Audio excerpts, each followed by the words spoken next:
Grandma's hands clapped in church on Sunday morning. Grandma's hands played a tambourine so well. Grandma's hands used to issue out a warning. She'd say, Billy, don't you run so fast. You might fall on a piece of glass. Might be snakes there in that grave. You know that grandma's hands soothe the local unwed mother. Grandma's hands used to ache sometimes and swell. Grandma's hands used to lift her face and tell her, she'd say, baby, grandma understands that you really love that man. Put yourself in Jesus' hands. Grandma's hands.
If I ever get to heaven,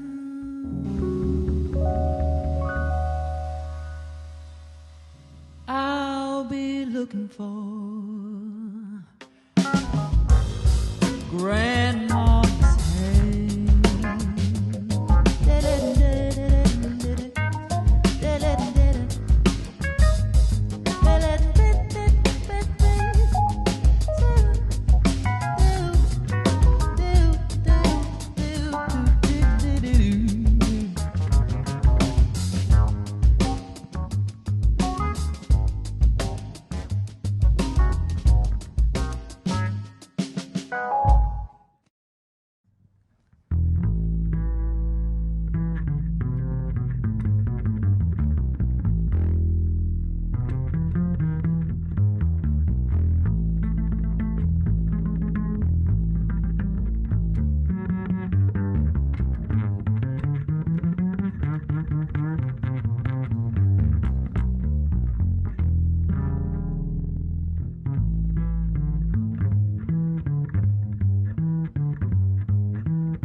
Blue skies smiling at me, nothing but blue sky do I see. Bluebirds singing a song, nothing but bluebirds from now on. Never saw the sun shining so bright, I never saw things going so bad. Noticing the days hurrying by when you're in love. My, how they fly. Blue days, all of them gone. Nothing but blue sky from now on.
Josh Nelson.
Hey, Tony, what's up?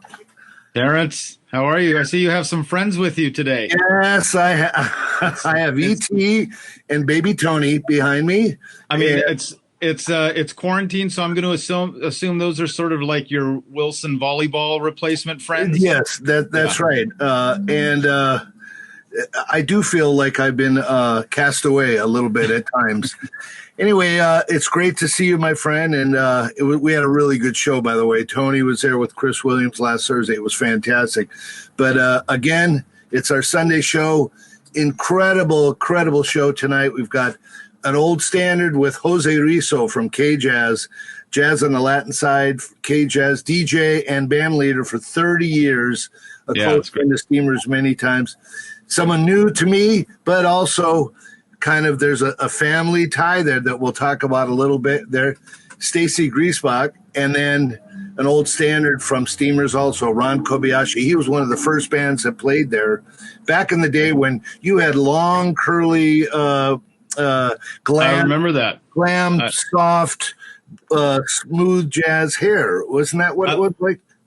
Smooth jazz hair is an appropriate way to describe it. Wasn't glam?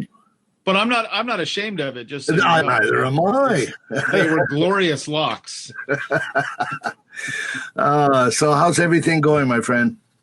Everything's good. My family's been in Oklahoma for the last week, so it's Sunday night. I've got to clean the house before they get home tomorrow. There you go. It's about time. Well, I want to let people know before we go into our next thing here, we've got a few things to let you know. Upcoming this Thursday, Ron Kobayashi will be here with Debbie Ebert at Campus JAX, streaming live to the world. And if you want to help us out with this streaming event, this is our 22nd Sunday or streaming event with the Thursdays and all that. You can go to steamersjax.com and throw a little money in that virtual tip jar. And I think The Simpsons might be the only longer running show than this. That's true. That's true. But do they have the talent that we have? They don't. That's of course not. So anyway, I think what we're going to do is we're going to start off by our first guest, and Staci Griesbach, and she's going to be doing a little bit of the making of her album and anything. Which is just by the way, it's a beautiful album, and I didn't know Staci before Facebook and before this album came out, and then just little by little, I've watched her career unfold a little bit here on Facebook. So I'm really excited that we get to talk to her today. But it's just a really beautiful project. So beautiful. All right. Hi, I'm Staci Griesbach, and welcome to my Patsy Cline songbook.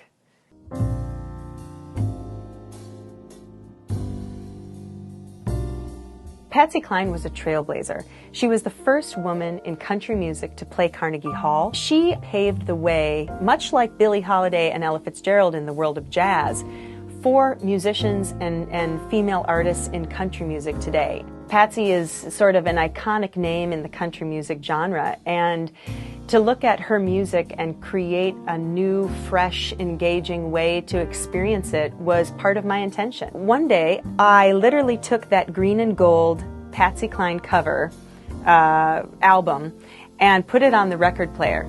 And the moment I dropped that needle onto the record, I knew I had my idea. Patsy Cline was someone I was raised on. She was in my bones from when I was a child, and it was natural for me to look to her, much like jazz artists look to Billie Holiday or Ella Fitzgerald or Sarah Vaughan. And to me, I think Patsy Cline represents much of what those female icons in jazz represent to the country music world. There arguably isn't a country music singer who wasn't influenced by Patsy Cline. She came in very self-sure of what her skills were and what she wanted to do, and she did them. And I think that was really an inspiration to me. My first step in creating this album was really to find some arrangers to help me put my vision down on paper and take it into the studio. Initially, before we start really writing the arrangement, is to decide how much is Patsy and how much is jazz, right? There's got to be a balance there. And it was really up to Staci to express to me, you know, which way she wanted to go, how jazz and how Patsy. And we ended up with a little different weight on each different song. And again, the cool thing about Staci is that she knew what she wanted. She had a vision. Staci's idea was to pay tribute to the Great American Songbook, but not the one with Gershwin and Irving Berlin and Cole Porter, but the one that includes country songs and Americana. At the end of the day, a great song is a great song, whether it's by Cole Porter or Willie Nelson. And so I think people who love great lyrics and great melodies and those sorts of just memorable tunes can get really excited about country and jazz equally. Through this project, not only did I have Patsy Cline as a mentor who helped me find my voice, but I also had these amazing arrangers who helped really tailor these songs to fit my style, my vision, and how I wanted to reimagine these classics. The more that I looked at the songs, the more that I saw the commonalities. You know, so many of the forms that we're looking at in jazz are common to country music, right? Standards, you know, a couple of the songs on the record, like Always and Bill Bailey, are just standards that kind of transcend genre. And when Staci brought me Strange, I just kind of immediately said, oh, this sounds like a jazz standard. If we put a swing rhythm to this, a couple different harmonies, we have a jazz standard here. The music of Patsy Cline has a real simplicity, and at the same time, it's very elegant. And I also noticed that in Staci, so I wanted to figure out a musical way to bring that out. There's so much in Patsy's rich catalog, even though she only lived a short time. And it was really hard to narrow down the choices for this album.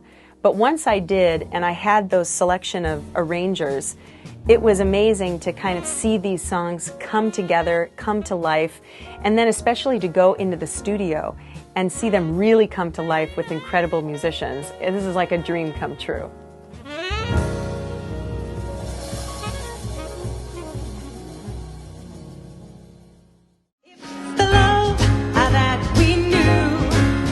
Staci Griesbach is a Los Angeles-based vocalist who recently released her first album in 2019 called My Patsy Cline Songbook, bringing together her passion for jazz and country music with the first full-length recorded jazz interpretation of Cline's catalog.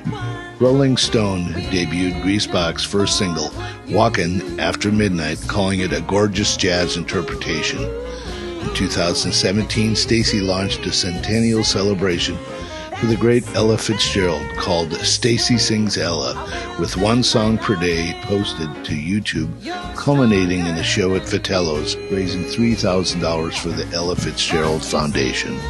Steamers Jazz at Campus JAX is proud to present Staci Griesbach. Hey, Tony, that was great. Staci Griesbach is with us today. Staci, hi. Hello. Hi, guys. In the flesh. Hello. Thank you for having me. It's nice to officially meet you almost face to face. Almost face to face. This is as good as face to face gets during quarantine, right? During and frankly, being in person these days doesn't really mean face to face either, because we're all like this. So it's beautiful. We get to see people's eyes. I'm going to Starbucks and getting a coffee, and I look into these baristas. There's these beautiful eyes that you never see on people because we're moving too fast. I think that's a beautiful thing. Has this happened to you? Because this just happened to me last Thursday night, and it's not the first time, where somebody starts talking to me face to face, and it takes me forever to figure out who they are because they've got a hat on and all this, and I have no idea who they are. Yeah. I had a friend. She was like, "Hi, Staci," and I was like, "Hi." And she finally lifted her mask. It's Jill. Actually, it's a perfect excuse if you forget the person's name. Right. You can go, "Hey," and they go, "Oh, it's Tony." There are a lot of reasons I'm going to miss quarantine, and that is one of them. So. Well, anyway, this is kind of for both of us, Tony and I. We both know of Staci through either Facebook, and in my situation, it was an incredible story. My son worked for Sony Pictures Entertainment and worked with Staci and did well, you could explain that a little bit. Well, let's backtrack. I'd like to hear just a moment about your work at Sony, because as I just learned about you online, you have a background in the entertainment industry that isn't music related, correct?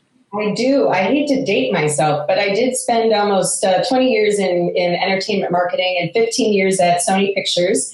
And I was the vice president of worldwide publicity. So I handled publicity campaigns for all the film and television shows that came through the studio pipeline for the distribution division in home entertainment, and also acquisitions. So it was a lot of fun, from film festivals to releasing movies to talking, working with actors and the media. It's my love is connecting with people, whether it's about eyeballs or whether it's about music or whether it's about coronavirus, I love connecting with people. And so, it was a wonderful career. And now I run my own consulting company, kind of trying to figure out next steps. Obviously, everybody's kind of taken a turn with coronavirus in terms of what's happening. And so I enjoyed my time at Sony, and boy, we learned a lot. At those studio gigs are not for the faint of heart. Right. And was music always a part of that at the same time, or is this a new venture for you?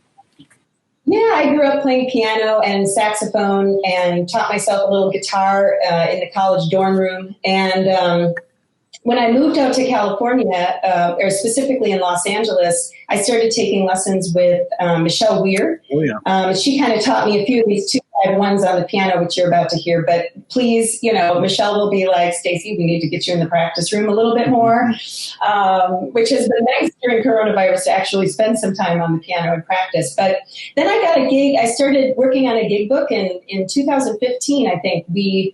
I started a residency at the Lowe's in Hollywood, which, I didn't know it at the time because I had this big VP title, but I didn't know that was a pretty good gig. Oh, yeah. And so it was every Friday, and Gary Wicks, Andrew Boyle, Misha Biggis, and we would go there and just hang out, have a couple cocktails, and play some jazz tunes. And then what I realized is, in order to connect with people, I wanted to have something that was a little bit more packaged that I could present, something that felt authentic and something that I created and felt like, here's my baby, take a look at it. And that's when I came up with this concept of going back to my childhood. I grew up on a farm in Wisconsin. We raised replacement heifers and grew corn and alfalfa and all those things that, people are working on at the farm, right now today.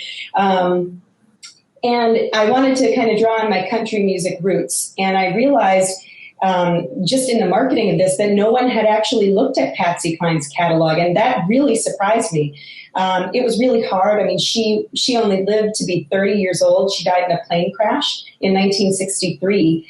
But in her, 5 years, I think, at Decca, I mean, it was amazing what chart hits she created and her voice. And, so to me, I put her in the likes of Ella Fitzgerald, Sarah Vaughan, these women that come before us are the people that teach us, And so I look to Patsy Cline as much as I do Ella Fitzgerald as a teacher. Right. I'm going to say two things about that. One, in college, I kind of worked my way through college playing in country bands in Bakersfield, like classic country bands with old, like 90-year-old fiddle players, So at an age where I probably would have at first told you that I don't listen to country music, I grew a real appreciation for that classic country. And well, that's Merle Haggard and Buck Owens territory. Totally, yeah. We played at his club, and but when I first saw your project, and again, like we had never met, and I'm not even sure how we became. I think I friended you because I saw your project online. But when I saw that project come out, it was kind of like a lightning bolt. Like, oh my gosh, I can't believe nobody's ever done that, and how brilliant is this girl for thinking to do this? Like, it really hit me hard that had never really been done. And you're right. It's a great wealth of material, and she is at their level as far as a vocalist, and really brilliant. So, well, and thank you for that. I mean, that's very generous of you. What I will say is, there are a lot of beautiful jazz singers that I look up to, and specifically here in Southern California, right? Sarah Gazarek, Tierney Sutton, Jane Monheit, the list goes on and on.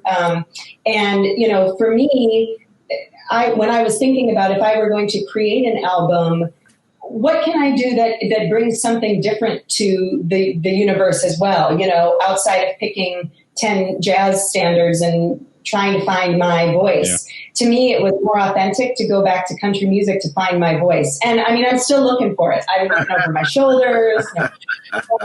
Brilliant. I think it's learning through life at, this, can I say I'm still 29? And, what I'm learning is it's a process of unfolding, and we don't ever get somewhere that we think we're going to get. I think, we're going to create this album. I'll find my voice. It'll be there. It's constantly evolving, and I'm learning with the process. So, we'd love to find your voice right now if you would be so kind to.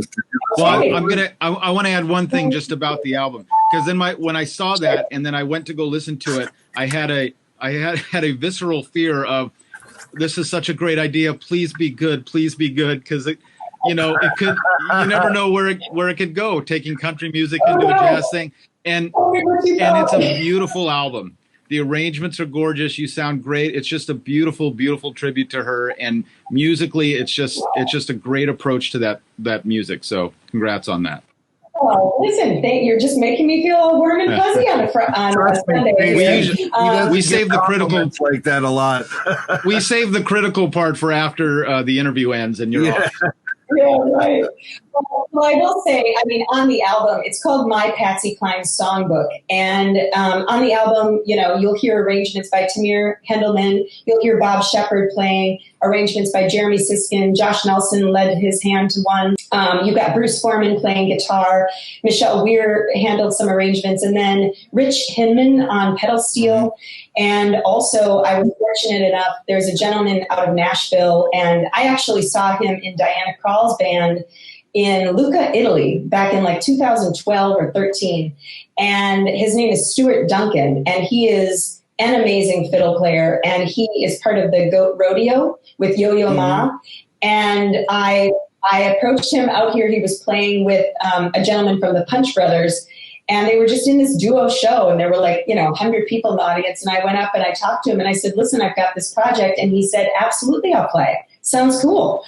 And so I have Stuart Duncan on the album. I still pinch myself to that, to this day that, he's lending his beautiful musicality. So I can't, it was really cool to produce it myself because I could really see my vision come to life. And just to segue into the song I'm going to be singing, Patsy Cline's first number one, 1957.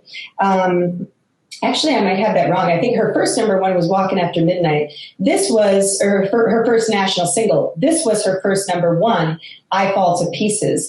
And for this one, I went down to Brazil with Nilson Mata of Trio de Paz. And he organized a Brazil samba, kind of Brazil meets jazz samba workshop. And so I went down and studied with a woman by the name of Celia Vaz, and she arranged this for me.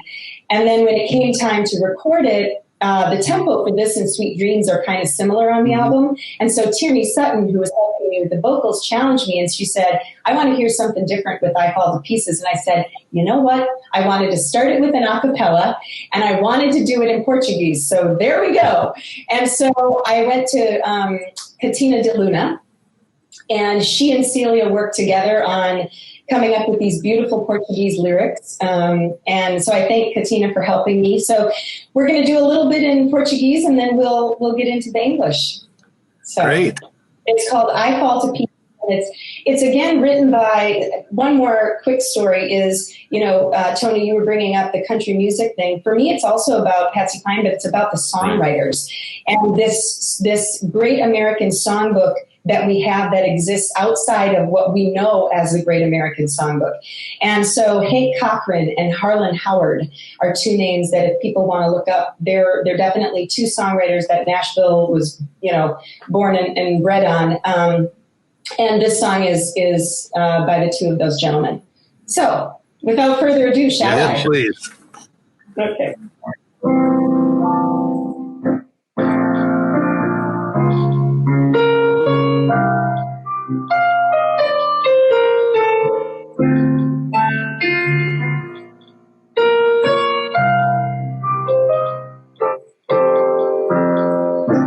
Eu perco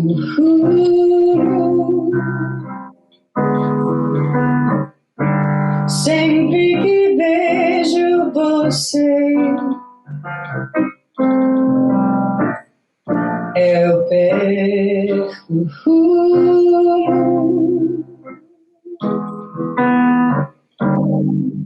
já não consigo esquecer.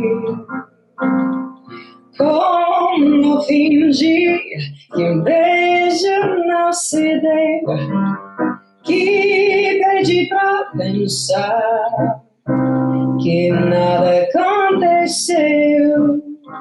Eu tentei,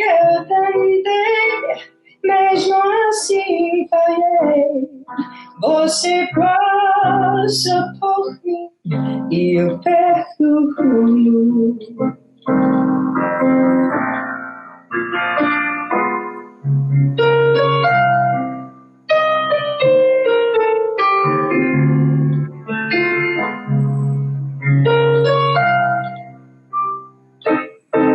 I fall to pieces each time someone speaks your name. I fall to pieces. Time only adds to the flame. You tell me to find someone else to love, someone to love me too, the way you used to do. But each time I go with someone new, you walk by and I fall Você passa por mim e eu perco.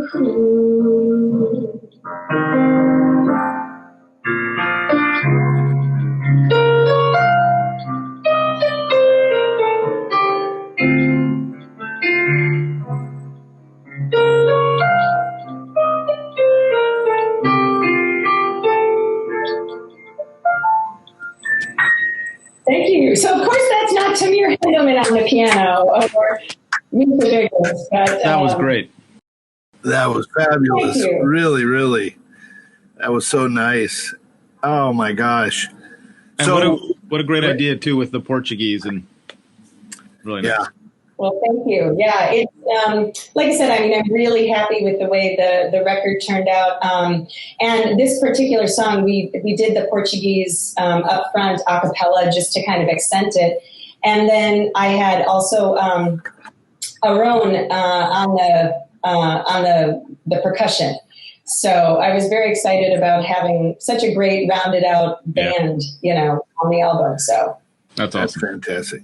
So we're gonna leave this with something else. You have another clip on our video going out with Tony. You know which one that is? I do, and I would like her to tell the Rolling Stone part of that story. But first, I was just going to ask what do you have in the works? What's your next project, and how much am I playing on it?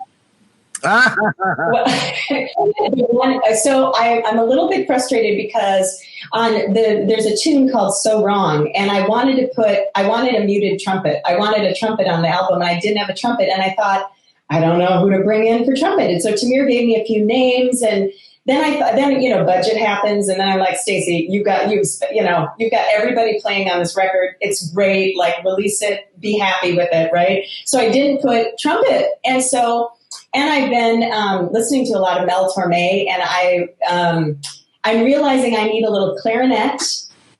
I need a little bit more pedal steel. I didn't have enough in the last one, and I'd love to have a little bit more horn, but juxtaposed a little bit, not straight ahead.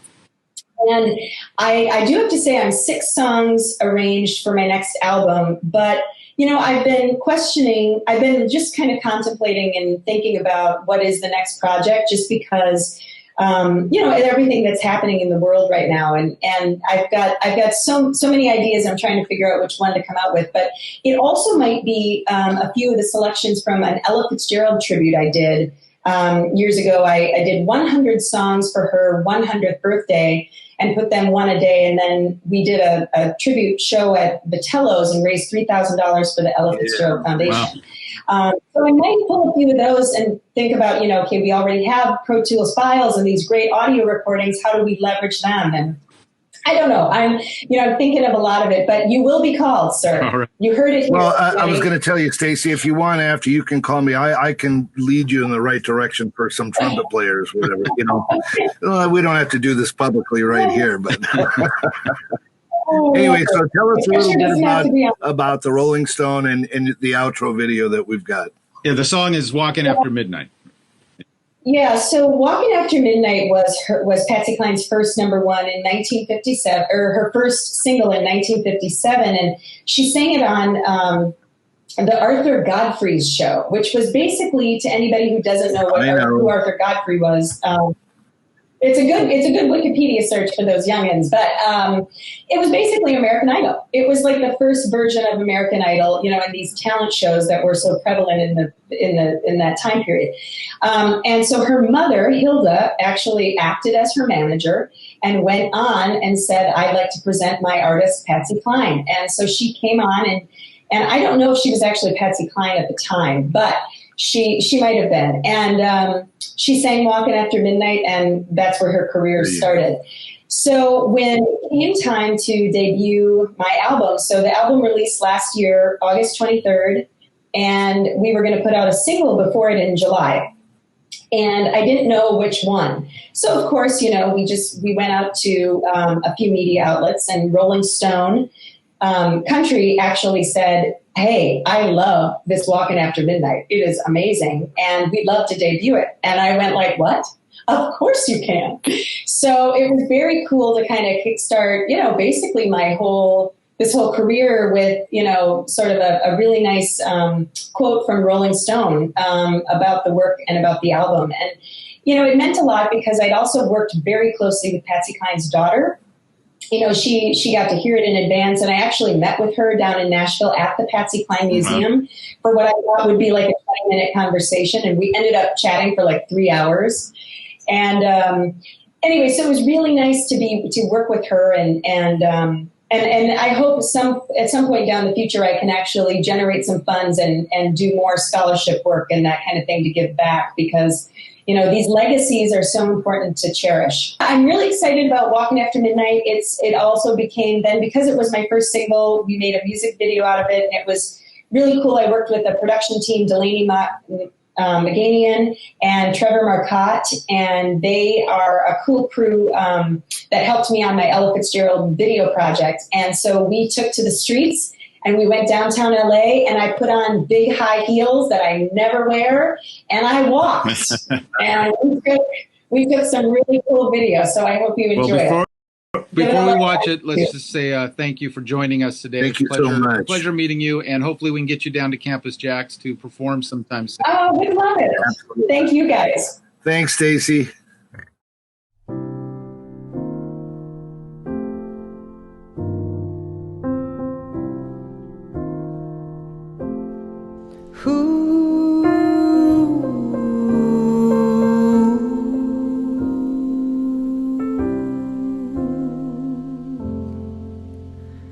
I go out walking after midnight, out in the moonlight, just like we used to do. I'm always walking after midnight, searching for you.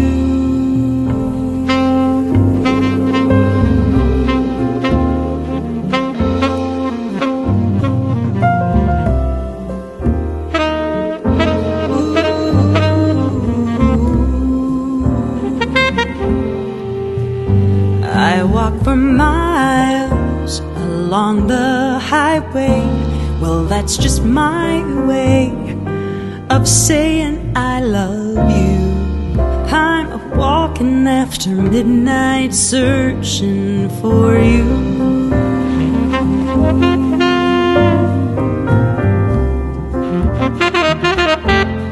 Searching for you.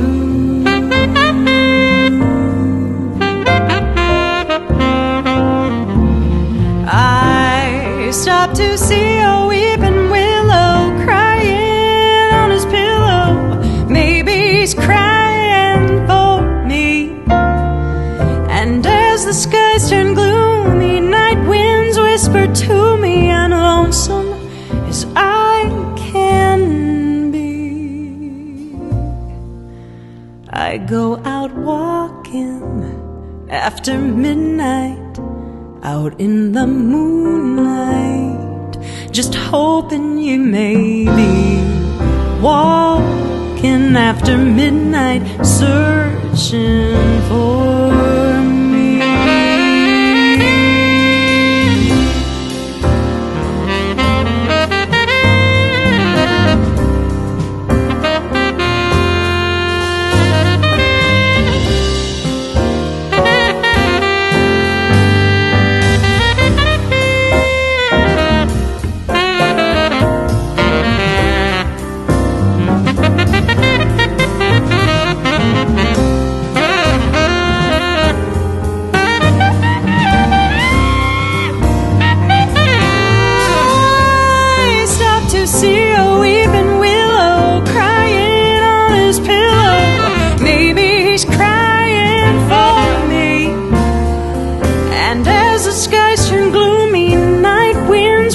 To me, I'm lonesome as I can be.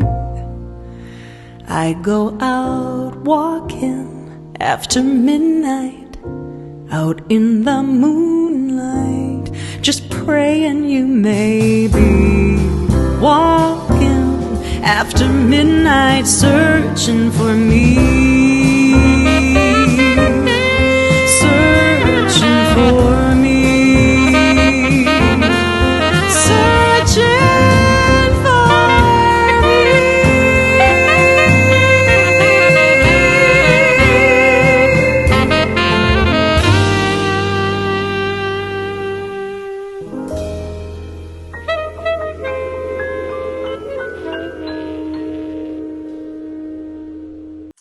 Well, hello, folks. Terrence Love here again. Oh, that was a great time with Staci. Really enjoyed her, and I didn't get to say it in the interview there, but you know, Staci worked with my son Daniel at Sony Entertainment at the studios, and he's really proud of her, and he got to work on some of her projects here. So I wanted to make a mention of that. But Tony Guerrero, the busy man himself, has to go and do something. So I'm taking over the rest of the show, whether you like it or not. But we've got a great show coming up here next, you know, and I'll tell you a little bit. Next, we have Jose Rizo from K-Jazz and Jazz on the Latin Side All-Stars. It's going to be great. But I want to let you know our final guest, Ron Kobayashi, is going to be at Campus JAX this Thursday night live with his trio with Debbie Ebert. And for those of you who cannot make it to the show, that's this Thursday at 7 o'clock. Those of you who cannot make it, you can watch it streaming here.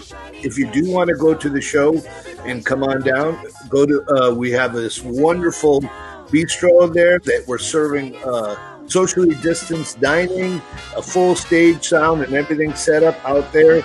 And you can go to campusjax.com and purchase tickets. They're $15, and we're limiting it to 48 seats. So make sure you get it before it sells out. But if you cannot make it, you can watch it here at facebook.com/campusjax or facebook.com/JAX Hideaway. Also, if you want to help us out on these wonderful shows that we've been doing, I believe this is our 18th on Sunday, and we've done 20 or 22 total added with our Thursdays. You can go to Steamers JAX, STEAMERSJAX.com, and throw a little bit in our virtual tip jar. And we'd certainly help. There's a lot of people working in the background to keep this thing going. I know I'm just the front man saying this stuff, but there's Tim and John and Janvier and Golden in the background helping us out to put these things together. And we hope that you can support us. Also, coming up later on, Ron will be here. We're interviewing him, and it's going to be a lot of fun.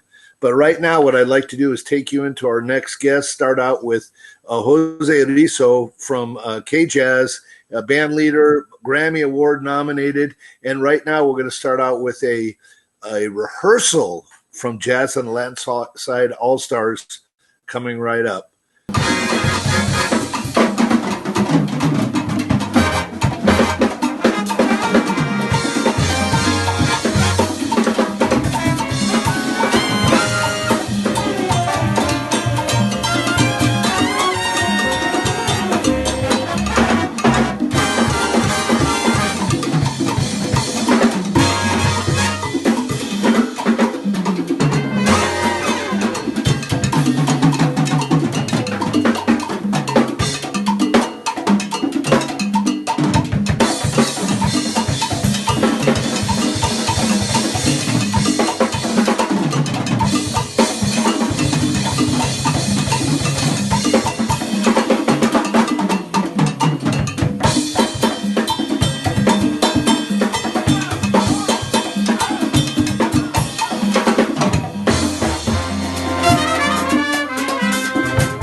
Jose Rizo is a disc jockey born in Guadalajara, Mexico, and grew up in Oxnard, California. He's a band leader, composer, musical producer, and the 30-year host of Jazz on the Latin Side on the radio jazz station KKJZ. After an audition and a recommendation from Poncho Sanchez, the station invited him onto the airwaves, and his show, Jazz on the Latin Side, became a success, debuting in 1990. Besides the best in Latin jazz, Jose has had frequent live interviews with guests like Cachao, Kenny Burrell, Horace Silver, Mongo Santamaria, Hubert Laws, Willie Colon, and Mark Anthony. Jose is a pioneer in programming Latin jazz. In 2011, his band Mongorama was nominated for a Grammy Award for Best Traditional Tropical Latin Album. At Steamers, we are honored to have both Mongorama and Jazz on the Latin Side All-Stars perform many times, and are proud to now present our beloved friend, Jose Rizo. Hey folks, Terrence Love from Steamers Jazz again, and I have my wonderful friend, Jose Rizo from K-Jazz here. How you doing, Jose? How you doing? Everything good? Everything's beautiful, man. It's so good to see Steamers. Yeah, I know. I want to go to Steamers too. Well, I'm doing Steamers Jazz. I'm doing Steamers Jazz at Campus JAX now, and we'll have to get you out there. As a matter of fact, when all this stuff ends, we're going to have to bring in Jazz on the Latin Side All-Stars and Mongorama there to play. And, of course, have you come down. We're going to maybe you could host one of the nights there, too. It'd be great. Yeah. But for folks who don't know Jose, which I doubt if there's many people in Southern California, but Jose has been a driving force back when it was KLON, almost 30 years, I believe you've been with the radio. 30 years of Jazz on the Latin Side. It's been 30 years, and just one of the greatest supporters of jazz and Latin jazz, an incredible man, and he's introduced me to so many people and brought both of his great bands into Steamers, and we've got a lot to talk about. What you saw before was a rehearsal of the All-Stars from about 5 years back or so, and I was mentioning that some of the great acts that were at Steamers, one of them was Chris Barron. He wasn't in that one because when he used to play at Steamers with the Banda Brothers or with the All-Stars a few times, he was just a baby. Now he's a grown man, and I guess we all get older, right? we all move along, man. Yeah. So tell me what's going on. First of all, I want to hear about the new Mongorama CD that's going to be coming out in September, I believe. But just let me know a little bit what's going on in your life. Tell me about Letty and all the stuff that's going on. Well, first of all, I want to thank you again for inviting me to this. And of course. Again, incredible memories of Steamers Cafe and what you did for Orange County for the jazz community. It's just incredible. All those years of presenting live jazz every single night. I don't know how you did that, but it was an amazing service. So, thank you for doing that all those years. Thank you. To develop a wonderful friendship with you as well. You were always so welcoming and always brought in some great music. So thank you for that. Beautiful. Thank you.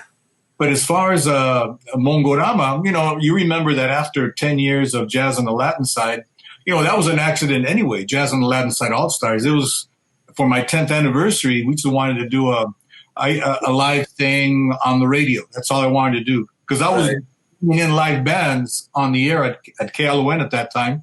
Yeah. With Motley and Mongo Santamaria with Estrada Brothers and Justo Almario and Poncho Sanchez. I was bringing in all kinds of people. They would play live in the room, and we had a blast every other month, Then all of a sudden it was like my 10th anniversary. Well, I'll do that again. And everybody I invited accepted to go. I thought only half would go, but everybody, Acuna, Al McKibben, everybody wanted to do it. Yeah, so we did that thing at Steamers Cafe because, it couldn't fit in the studio. Yeah. The darn thing sold out. They asked me, what do you want to call this thing? I said, I don't know, Jazz on the Latin Side All-Stars, I guess, Poncho said, look, my band would play and all these people would come in and sit in. I go, Poncho, I got a bunch of little things on a cassette, some melodies and ideas for songs. Let me bring this young guy, Francisco Torres, in and he's going to help me. He told me he'll help me write up some arrangements on these tunes I have. And then we'll just do it for fun. So everybody, okay, let's do it for fun. And so that thing that we did, it was just not one band, but I had different musicians on different tracks. Well, I remember one time at Steamers, you had Francisco Aguadella there too. Yeah, Aguadella was there. I mean, my two congueros were Francisco Aguadella and Poncho Sanchez. Not bad. It evolved. Then I got the first call, hey, man, can your band play? And I was trying to tell them that wasn't really a band. It was just a bunch of guys in a jam session. And then they told me how much they were going to pay me. I said, yeah, my band could play. Kicking me on the ledge and go, what band? I go, I don't know. Let me just start writing it down. 2 saxophones, 2 trombones, 2 trumpets. So I started making some calls. I go, Francisco, come on in. We're going to add a few more horns here and all that. And we did the gig, and all of a sudden, all kept coming in.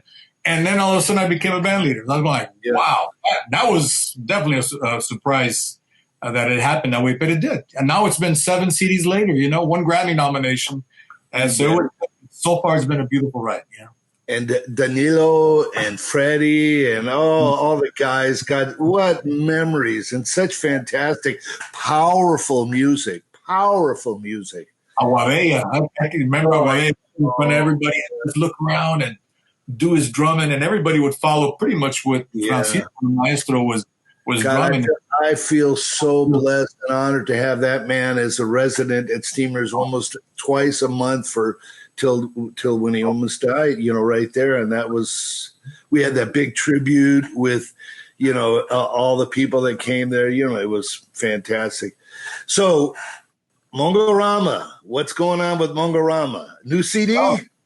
Yeah, a new CD. And that's something that after 10 years of the All-Stars, I thought, I'm getting a lot of subs. I want to try something a little different. I was listening, in fact, Ramon Banda, Poncho, and myself, when we were younger, we hang around and listen to a lot of early Mongo Santa Maria stuff. Mm-hmm. And we would always discuss all the elements in there. And I thought, oh, my God. When I was, after the 10 years of All-Stars, I thought, it'd be nice to get some of these elements together and create something different. And I thought, well, if I can do it with a big band, why can't I do it with a smaller band? And that's how Mongorama came around. So we recorded that first one, and son of a gun, got the Grammy nomination. So I go, okay, I think it's going to work. So then we did Baila Que Baila, and now the new one is going to be called, it is called Mariposas Cantan, And this one will be released September the 18th. And there's a lot of stories. Is there something on the inside of that album maybe you could show me? Yes, there is. Ramon Banda, our dear brother, both yours and ours, passed away a little over a year ago. But he was a very integral part of Mongorama. So this CD is dedicated to him. So inside the CD, we have a beautiful picture of Monzi, in there. And this is, in fact, I composed a tune called Descarga Ramon Banda that's on the CD. And on this tune, I didn't want a whole lot of singing. So I asked everybody, look, we're going to do this coro in between. And the coro will reflect that we miss Mon and we have a lot of love and respect for him. And in between, the musicians with their instrument will give their goodbyes.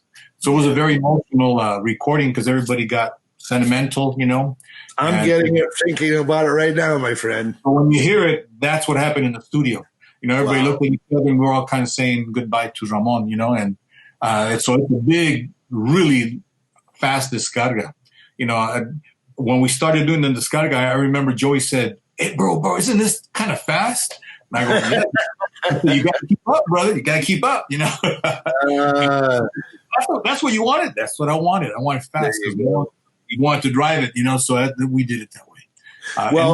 Helen Borgers, that passed away, I composed a tune for her.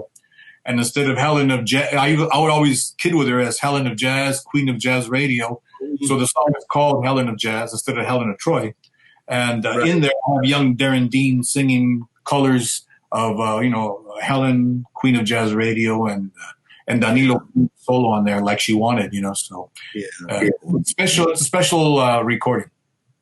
So tell me a little bit, Miles Davis and behind you there. Where's that coming from? Miles Davis. Well, this one, my wife Letty, about 2 years back, she just started painting. Yeah. So she's painting all kinds of things, and I told her, well, I like that cover of Miles. Can you paint something like that? Sure. So she sat down and she started painting that. I have that up here. In fact, She has another one where Miles has a pose like so. Also, she painted that, and she's painted some things of Mongo Santa Maria and Celia Cruz. So she's got Danilo Lozano's dad, Rolando Lozano. So she's starting her little collection of things, and she's just having a good time. She has a little corner in the den, so I call it Letty Van Gogh Studios. Ah, great. Folks, those of you who don't, get to, maybe they hear Jose on the radio and don't get to see him often, but, I had the great pleasure of building a relationship with him, and him and Letty used to come down to Steamers all the time. They'd just give me a little call or a text, and I'd save them a couple of seats. And, it was like, I've never seen a married couple. What, you must have been married 35 years now or something? Or? No, now we just completed 41 years of marriage. Oh, my God. How great. Just always spirited, always gracious and loving. It's just a beautiful thing. She couldn't be luckier, and neither could you, my friend. Right.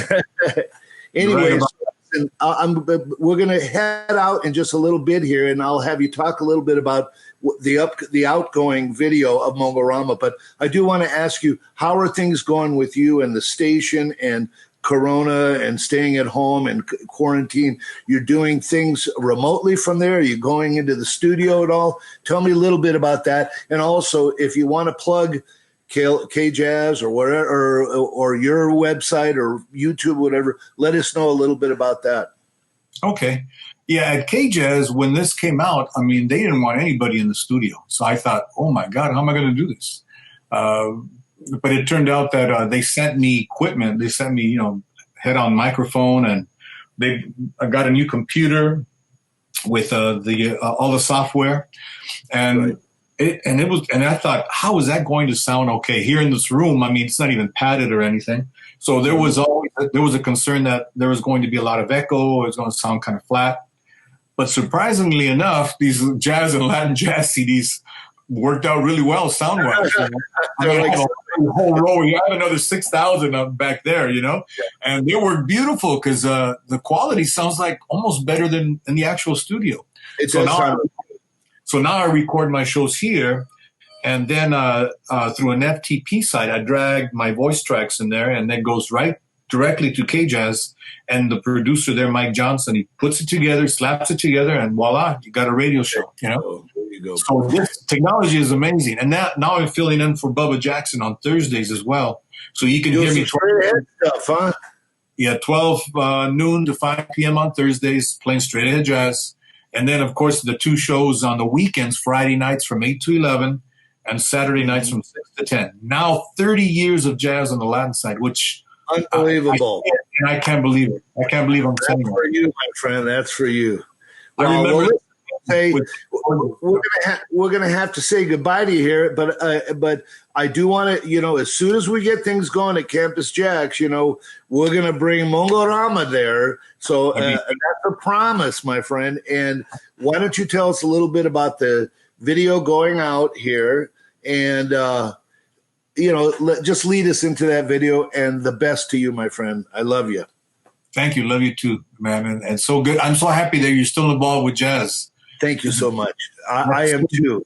And it's so good to always have you involved. Let me tell you, man, good things will happen. But as far as the video, this was taken on my 30th anniversary that was held at El Rey Theater in December.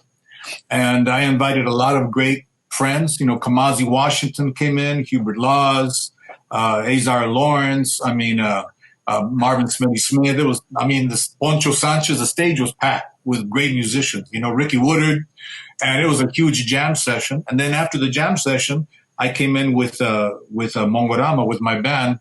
I had a few guests in there, but like Dwight Tribble came by and hung out and sang a little bit, and also young Darren Dean on vocals. So the one that you are going to see is the one that has Son Wambari, a tune that's on the Baila Que Baila CD, with young James Zabaleta as lead vocalist on that. And he's really turned out to be a great vocalist and totally has adapted to our sound. At the beginning, he wasn't used to that style, not as much jazz and that flavor and that rhythm, but he's locked in on it now. So anyway, Justo Almario on tenor saxophone, Dairen Santa Maria violin, Danilo Lozano on flute, Joe Rotundi on piano, Joy de Leon congas, Rene Camacho on bass. Yes. You know, on vocals and Bell and Guido and now Giorgio Ortiz taking the place of Ramon Banda on timbales. So it's really a fun band to still be part of it. Juan Cosme is also my second vocalist there as well, and myself on the video. So Son Wambari from the CD called Baila Que Baila. Bless you, my friend. Bless you, my friend. Un abrazo. Thank you, Terrence. Adios. Later.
Hey, folks. Wow.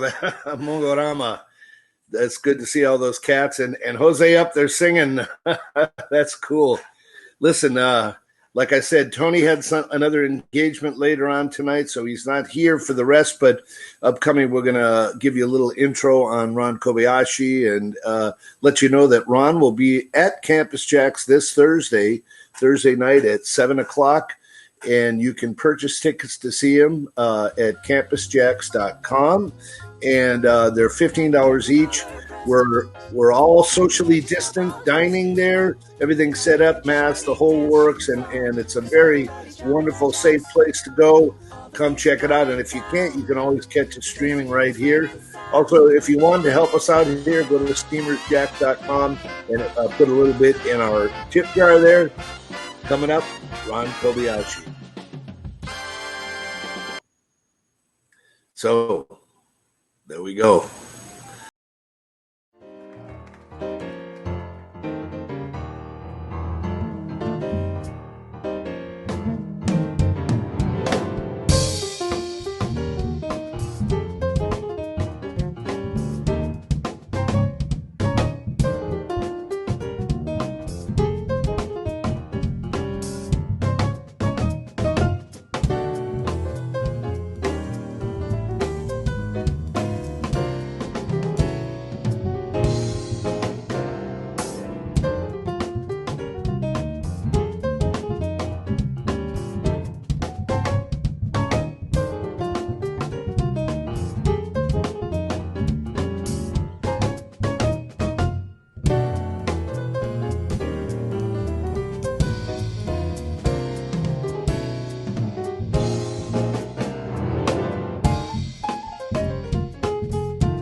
pianist and composer Ron Kobayashi has performed with a variety of musical artists, including Mel Torme, Kenny Burrell, Peter Frampton, Tom Scott, Margaret Whiting, Peter White, and Eric Marienthal. For 5 years, Ron served as musical director for the Hollywood Diversity Awards. Ron has made numerous television appearances, including The Johnny Yoon Show, The Jerry Lewis Telethon, American Stars, and with Jackie Harris's Life After. In 1992, Ron performed for President Bill Clinton. Ron's trio with Bob Elefante on bass and Steve Dixon on drums has been together for more than 25 years, having recorded 6 CDs and 1 DVD to date. The trio was voted Best Jazz in Orange County, California by readers of the OC Weekly in 1996 and was nominated for Best Jazz Group in Orange County in 2012 at the Orange County Music Awards. Ron and his group played monthly at Steamers Jazz Club for almost 20 years. Steamers Jazz at Campus JAX is proud and honored to present our great friend, Ron Kobayashi.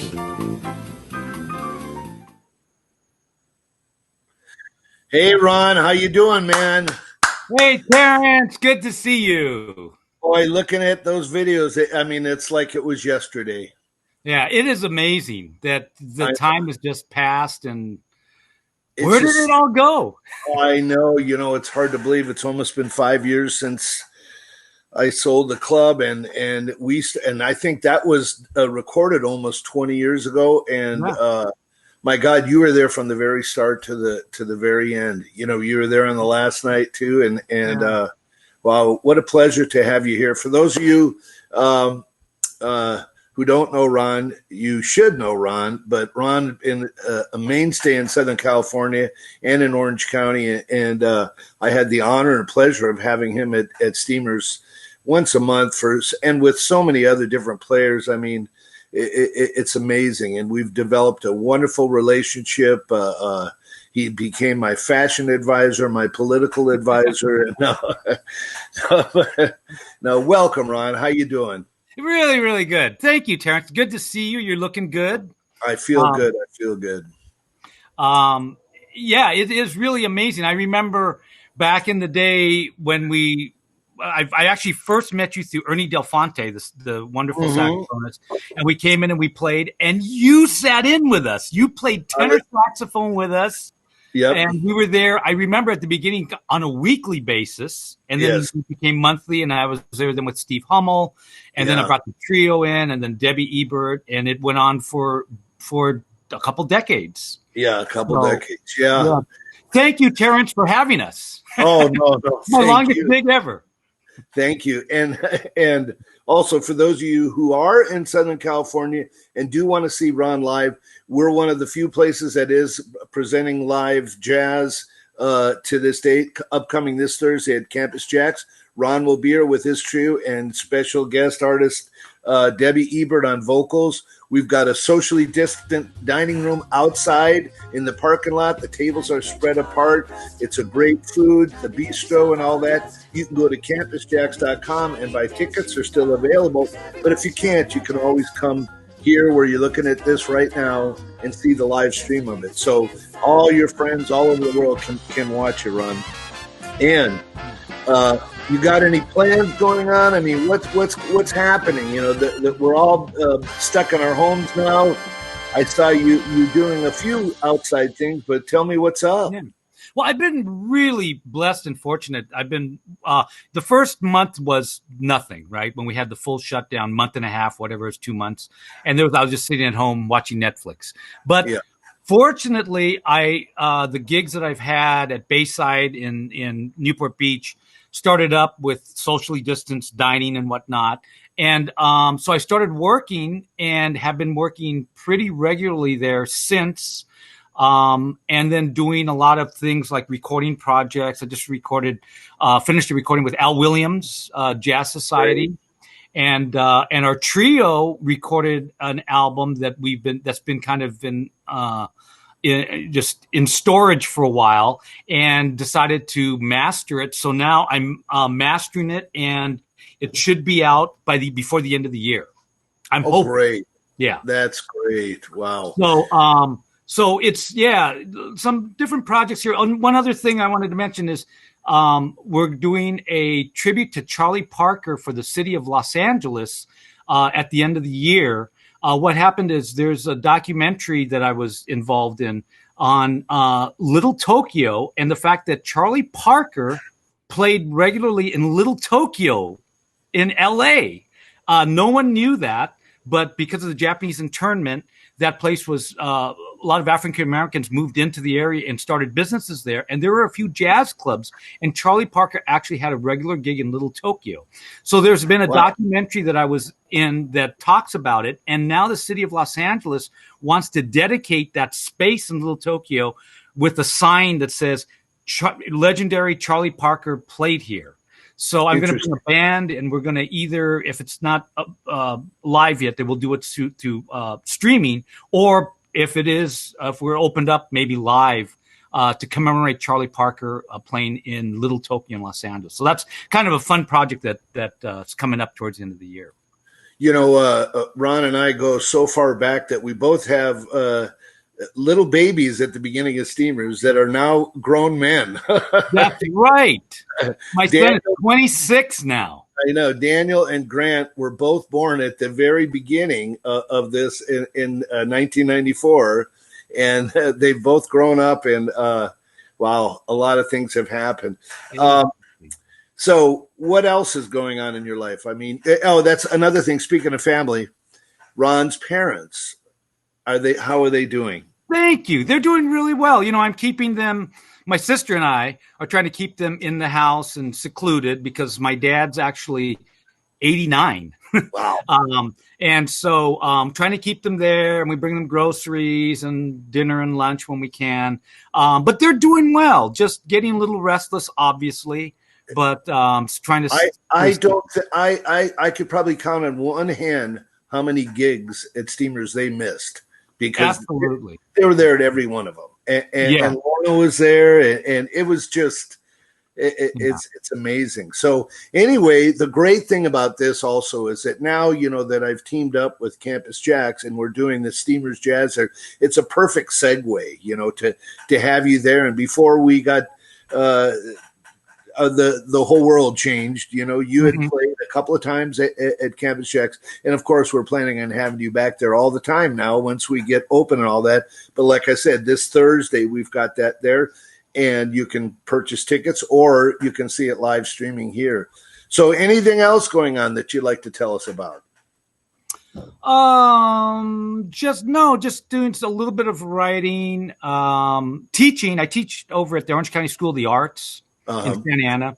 So we're getting ready for a semester coming up in August. So starting to think about how we're going to do the, you know, I guess potentially distance learning or whatever the format's going to be, how to teach this coming semester, which is going to be a challenge for us all. But the kids are great. The students, as you all know, the OSHA is like the premier art school in Southland. And so they're just wonderful. They called us up and asked us to have you here so we could teach you how to do this streaming thing here. Oh, there you go. This is your learning session, Ron. Fantastic. And there have been no glitches. You got it right from the start. It looks great. Wow. What a surprise. Terrence, you know me, I'm a complete tech idiot. I just know how to turn on the computer, and that's about it. So. Well, but you're operating those synthesizers and all that stuff pretty well. Oh, my God. So you have any plans for this Thursday? Are you doing a theme or just kind of gigging and have a lot of fun there? Yeah, Debbie, I talked to Debbie Ebert, and she's going to put together a special song list. So I think we're going to do a few trio tunes, some of the tunes we used to do at Steamers, and then feature some of Debbie's tunes that she used to do at Steamers, kind of as a little reunion. Wow. And then she's going to throw in, I think, a couple new things that we haven't heard that we'll probably just read and try out. So it's going to be exciting. It's going to be a lot of fun. I love, you know, I really, this core of, I've known Debbie Ebert probably about as long as anybody. We go back to the days of the Melody Inn in Fullerton, which is, by the way, where I met Tony Guerrero. He used to come in and sit in with us. Dave Miller, the bass player. It was his first gig at the Melody Inn when he was, I think, 16 years old. Oh my God! In my trio, yeah. So, But anyways, we go back quite a bit, and then of course with Baba and Steve, we've been together I think 28 years now. Unbelievable. Same guy. So that's I mean, but I mean, you can tell when you're playing the tightness that you guys have. Oh, thank you. And it's always a pleasure. And you know that we can't forget Steve Hummel. Steve right. Hummel. Steve, you should have him come down sit in on Thursday. Yeah. Steve was, we remember, with me at Steamers, the first. We were a duo thing for a while. Yeah. Right. Yeah. Interesting. Yeah. So anyway, Ron, we're going to get going here, but we have, we're going to, do you know what we're doing on our outro here, the out video? Oh, cool. Yeah.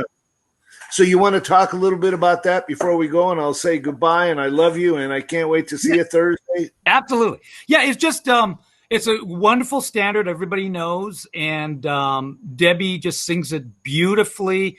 I think she kind of opens up with a kind of rubato, open feeling, and then we go into a swing feel, and it just turned out really good. And this is from a video that we did for a Japanese company that came to Steamers and set up and did a multi-camera shoot. So hope you enjoy it, and thank you again for having me. Hey, I love you, Ron. And please give my best to your parents. Stay safe. I will see you Thursday. Okay, my friend? I will. Thank you. Love you too, man. Thank you. The falling leaves drift by my window. The autumn leaves of red and gold. I see your lips,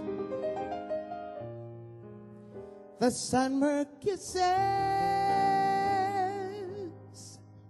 the sunburned hands I used to hold. And when you went away, the days grow long, and soon I'll hear all the winter's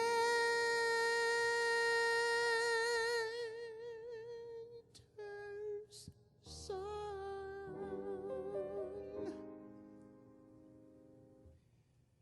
But I missed you most of all, my darling.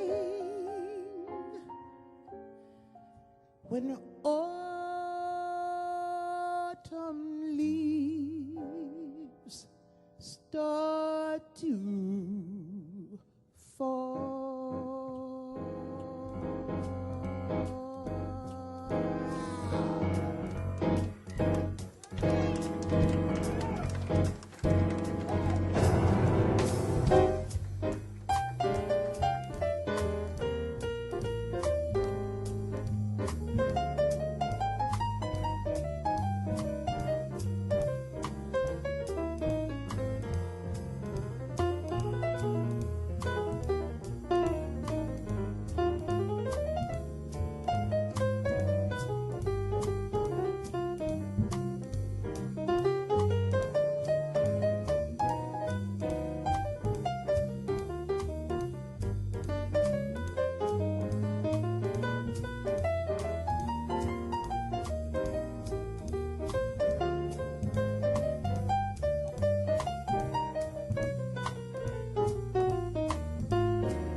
drift down my window. The autumn leaves of red and gold. I see your lips, the summer kisses, the sunburned hands that I used to hold. And when you went away, the days grow long. Soon I'll hear you all wet summer. But I miss you most of all, my darling. When autumn leaves start to fall, well, when autumn leaves start to fall, well, when autumn leaves start to fall, well, when autumn leaves start to fall, come on, well, when autumn leaves, well, and autumn leaves start to fall. Well, I miss you most of all, my darling. When the autumn leaves start to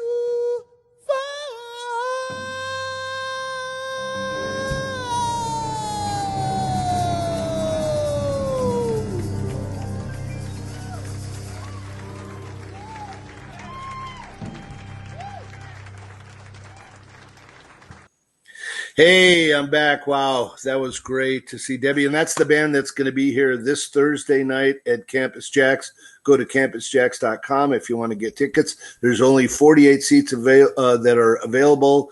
I'm not sure where we're at. They're $15 each, but we do take singles and duos and things like that. So go to campusjax.com. And if you can't make it, you can always come and see it streaming here at facebook.com/campusjax or /JAX Hideaway.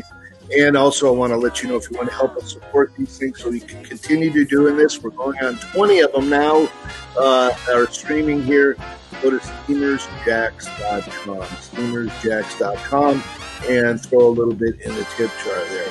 Boy, looking at that video just brought back so much of seeing that steamer sign, you know, and my buddy Tony Guerrero asked me for that on closing night, and I gave it to him. He's got that sign in storage somewhere, and one of these days we're going to break it out again. Boy, it's very, very nostalgic, and bring it over to Campus JAX. But I do want to thank everybody, all you guys, for coming out, and I appreciate all the donations that you have made, and you know, you can continue doing those. We'll take them. And want to also thank, of course, Jack Jasper for running such a wonderful club there and a restaurant, and continuing to go and making sure that we're socially distant and all that stuff. And, you know, it takes a lot of drive and energy and integrity to continue doing it in this time. And we're taking every precaution, and we're so I owe so much to him. And of course, his partner, and the guy behind the scenes you don't see, Tim Ellis, he's our producer here, also sliding the sliders and pushing the buttons and all that stuff to keep us going, getting these recordings, getting together. Janvier, graphic designer, and the video, John Wynn on video, Golden on sound, QSC for putting those things on there, and Mark Wood Productions for helping us with the stage and all that stuff. And, you know, a lot of people to keep this thing going, and we really appreciate you coming out here. We're going to leave today with another one of Ron and the gang doing Equinox, but this one was recorded at Campus JAX. So I love you. I'll see you guys Thursday night and next Sunday night. God bless y'all.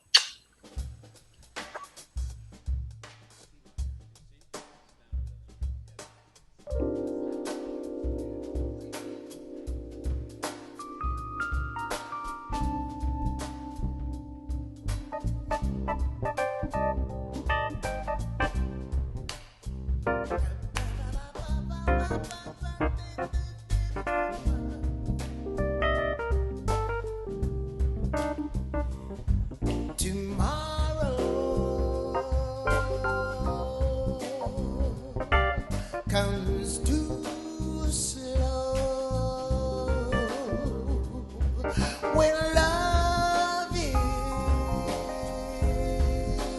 is a no-show. It's a long way to go to get over losing you. I can't hide my dark side when I'm left with no pride. It's a long way to go to get over losing you.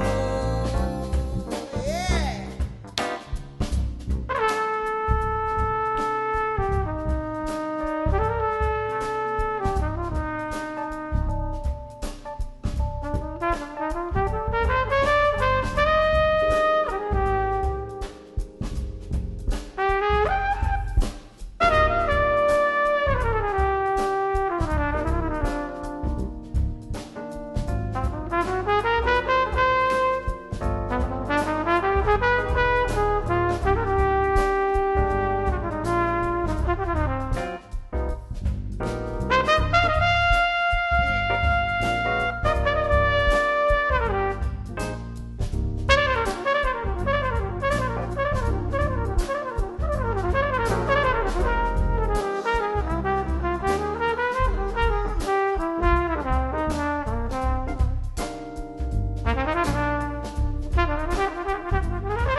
Boy right here, Tony Guerrero. I love it when he plays that thing.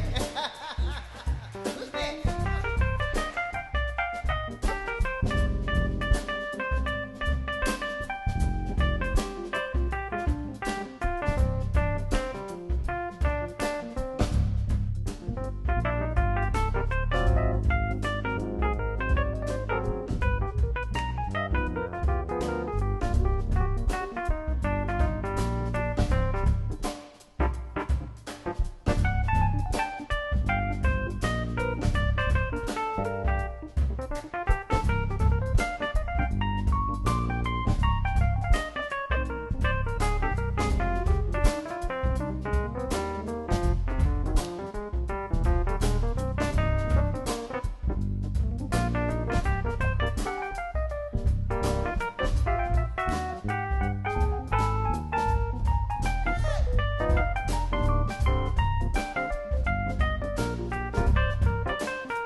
There's no gain without pain.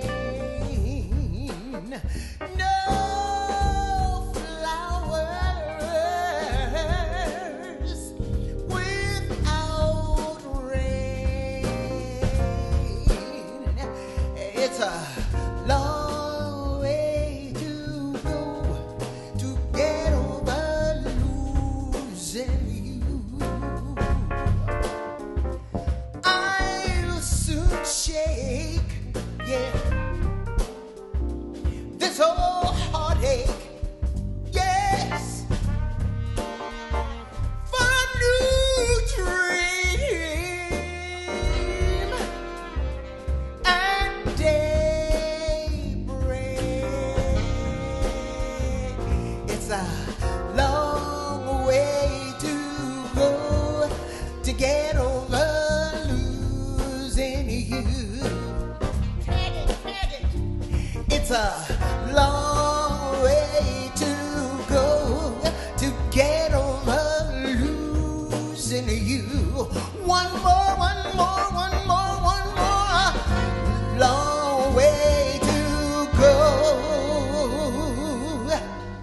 to get over losing you.